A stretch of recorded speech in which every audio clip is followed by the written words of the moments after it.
for giving me this opportunity to address this House as chief negotiator. I'd like to thank Mr. Jean-Claude Juncker for the trust he has placed in me. I'd like to thank all of you for the work that's already been done under the aegis of President Tajani in the political groups and committees.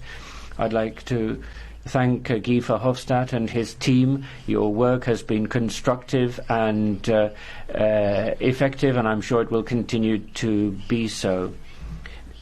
Honourable members, your resolution will be the first political standpoint issued by a European Union institution to the letter addressed last week by Prime Minister Theresa May to the President of the European Council. That being the case, you set the tone as you address the British government, the EU 27, and the citizens of Europe. As for ourselves, we also understand there will be a message addressed to us. Our shared objective is a successful negotiation, a successful agreement, and that requires 3 conditions to be fulfilled, and let me run through them now. Firstly, as has been highlighted by Jean-Claude Juncker, we need unity. United, we can better defend the interests of the 27 EU member states and their citizens. And as the various presidents of political groups have said, we also defend the fundamental principles and values that the European Union, the European project has been based on since its very inception. Unity is necessary for the Union, but also for our partners in the UK.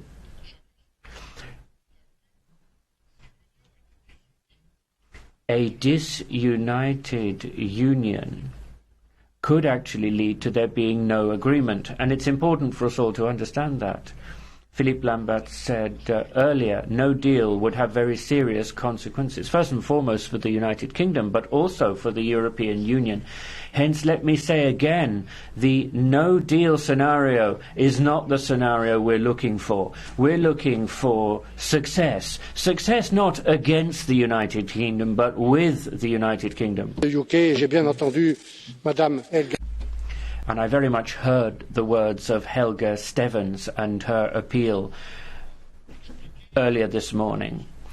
This requires us to explain what we are doing and why we are doing it. We need to speak the truth to our citizens. We need to say impassively and objectively what Brexit means. What it means to be leaving the European Union. This negotiation must also have a pedagogical dimension. Day in, day out, we need to rediscover the achievements we have made together, because all too often we forget the benefits for citizens, consumers and businesses of what we've been doing. Our unity, honourable members, will be all the stronger if it is public unity. We intend to negotiate in a transparent fashion. These extraordinary negotiations are not going to be secret negotiations. The second condition, we have to dispel uncertainty. We need to spread certainty and legal certainty, because in certain respects the UK withdrawing from the EU creates uncertainty for the citizens, for the beneficiaries of EU spending and at the EU's borders. In your name, I will be defending clear principles. Continuity and the reciprocity of law. That is my guarantee to the citizens of the European Union and the United Kingdom, without discrimination until the day of withdrawal. And I very much heard Mr. Pittella on this subject. Theresa May's letter seeks a rapid agreement, but honourable members, the devil is quite clearly going to be in the detail, and the 6 months of work done so far points to that. President Juncker has explained quite clearly that it will be the role of the European Parliament to be vigilant in this process. A single financial settlement as a result of the UK's commitments to the EU and the EU's commitments to the UK. There, your resolution is very clear. We do not seek to punish the United Kingdom. We are simply asking the United Kingdom to deliver on its commitments and undertakings as a member of the European Union. In fact, Mr. Farage, all we're doing is settling the accounts, no more and no less.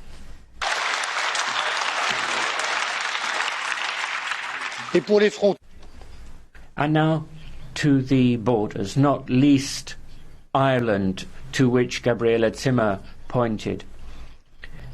We will have to find arrangements that don't upset the existing fragile balance in the dialogue, notably the Good Friday Agreement. And our solutions will have to be compatible, of course, with EU law. Order and putting them into perspective.